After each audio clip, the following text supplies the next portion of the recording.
Hi guys, எல்லோரும் எப்படி இருக்கீங்க? இன்றைக்கி இந்த வீடியோவில் நம்ம எதை பற்றி பார்க்க போகிறோம்னா, குட் பேட் அக்லி டீசர்.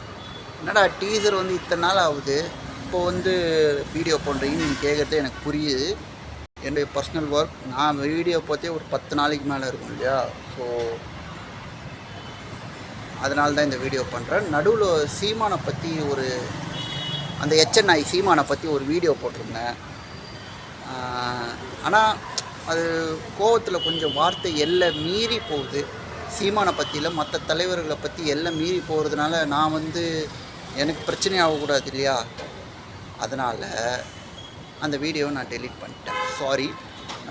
ஆனால் சீமான் HNIன்றதை நான் இங்கே பதிவு பண்ணிக்கிறேன். ஏன்னா அவனுக்கு இன்னும் தெனாவிட்டு தைரியம் இருந்தால் கால் மேலே காலை போட்டுக்கிட்டு ப்ரெஸ் முன்னாடி அத்தனை ப்ரெஸ் பீப்புள் இருக்காங்க, அவங்க முன்னாடிலாம் கால் மேலே காலை போட்டுக்கிட்டு நான் ரேப்பா பட்டேன்னு ஒரு பொம்பளையை பார்த்து கேட்பான். அத்தனை பெண்கள் அங்கே கூடி இருந்தால் அவனுக்கு சிரிச்சுக்கிட்டு ஆதரவு கொடுக்குறீங்க. வீரப்பனுடைய பெண் வீரமங்கைன்னு சொல்கிற அந்த பொண்ணும் அங்கே பக்கத்தில் இருக்குது. இந்த ப்ரெஸ் ரிப்போர்ட்டர்லாம் கேட்குறாங்க, விஜய் ஏன் ப்ரெஸ் பீப்புளை சந்திக்க மாட்டேங்கிறாங்கன்னு. நீங்கள் உண்மையான ப்ரெஸ் பீப்புளாக இருந்தால் இந்த மாதிரி பேசுகிற நாயை சரி, ஓகே, அந்த கதையை நான் அப்புறமா வரேன். நம்ம இப்போ குட் பேட் அக்லியை பற்றி பேசுவோம். Sorry for that.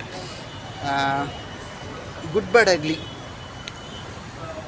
எனக்கு விடாமுயற்சி மேலே நம்பிக்கை இல்லைங்க, கண்டிப்பாக இல்லை. நான் கண்டிப்பாக எனக்கு தெரிஞ்சவங்ககிட்டலாம் நான் சொன்னேன், கண்டிப்பாக ஏன்னா என்னுடைய ஃபிலிம் நாலேஜை பற்றி எனக்கு தெரியும். அதனால் ஒரு இதில் சொன்னேன், விடாமுயற்சி கண்டிப்பாக எதிர்பார்த்த அளவுக்கு போகிறதுக்கு வாய்ப்பு இல்லைன்னு. ஆனால் இந்த படம் போஸ்டரை பார்த்த அன்றைக்கே சொன்னேன், இது டேம் ஷோ ஹிட்டு. கண்டிப்பாக இந்த படம் பெரிய லெவலில் போகும். ஆனால் அதுக்கேற்றதை விட இப்போ எனக்கே விஜய் தளபதி ஃபேனாக எனக்கே பயமாக இருக்குது. ஐயோ, தளபதி ரெக்கார்டெல்லாம் வச்சிருமோ அப்படின்னு ஃப்ராங்காக சொல்லணும். ஏன்னா அஜித் சார், எனக்கு அஜித் சார் ஃபேன்ஸை பிடிக்கவே பிடிக்காது. நான் அவனுங்களை அசிங்கமாக திட்டுவேன், அது வேறு விஷயம். ஆனால் எனக்கு இந்த ட்ரெய்லரை பார்க்கும்போது அவ்வளோ என்த்துவாக இருந்துச்சு, அவ்வளோ மேசிவாக இருந்துச்சு, அவ்வளோ ஒரு இன்டென்ஷனாக இருந்துச்சு. இந்த ட்ரெய்லர் மங்காத்தா ஃபீல் இருக்குது, பில்லா ஃபீல் இருக்குது, எல்லாமே ஓகேங்க. ஆனால் அஜித் சார் அந்த ஒரு பாசிட்டிவ் நீட்டி அதை கனெக்ட் பண்ணுற விதம் இருக்குல்ல, hats off to Ajith sir. Keep it up அப்படின்னு சொல்லலாம். நான் இந்த படத்தை ஒரு விஜய் ஃபேனாக ரொம்ப எதிர்பார்க்குறேன். நிறைய டீகோட் பண்ணலாம் இந்த ட்ரெய்லர் டீசரை. ஆனால் வெயிட் பண்ணி ட்ரெய்லர் வரும், படம் ரிலீஸ் ஆகும், நிறைய இந்த படத்தை பற்றி பேச நானே ஆவலவாக இருக்கேன். ஆஸ் ஏ விஜய் சார் ஃபேனாக. சில அஜித் ஃபேன்ஸுங்க கோமாளித்தனமாக ஏதாவது பண்ணுவீங்க, படம் கண்டிப்பாக இந்த படம் ஹிட் ஆகும். விஜய் சாரை நோண்டி பார்க்குறது கோமாளி தான்டா நீங்களாம். ஒன்றா நம்ம தற்கூறிங்க நீங்களாம், அஜித் ஃபேன்ஸ் எல்லாருமே. அந்த மனுஷனுக்கு வர கெட்ட பேர் எல்லாமே உங்களால் தான், சரியா?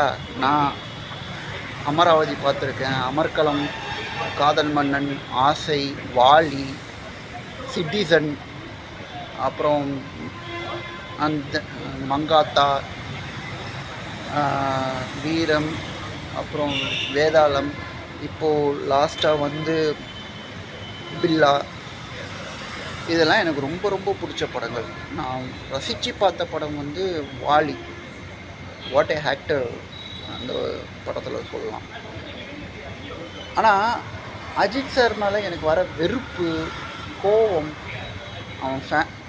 அவர் ஃபேன்ஸ்னால தான்.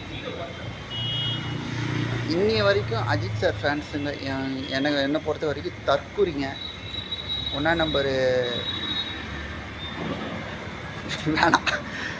வேணாம். ஸோ குட் பேட் அக்லி நான் ரொம்ப எதிர்பார்க்குறேன். கண்டிப்பாக முடிந்த அளவுக்கு ஃபஸ்ட் ஷோ பார்த்துட்டு நான் ரிவ்யூ தரேன், ஏன்னா எனக்கும் வேலைகள் இருக்குது. ஸோ அவ்வளோதான் காய்ஸ், இந்த வீடியோ நான் இதோட எண்ட் பண்ணிக்கிறேன். Thank you so much. இந்த வீடியோ உங்களுக்கு பிடிச்சிருந்தால் லைக் பண்ணுங்கள், ஷேர் பண்ணுங்கள், சப்ஸ்கிரைப் பண்ணுங்கள். அண்ட் தென் சீமானை பற்றி நான் நிறையா பேசணுன்னு இருக்கேன். ஆனால் கோவத்தில் சில வார்த்தைகள் தவறாக போயிடுன்றதுனால நான் பண்ணல.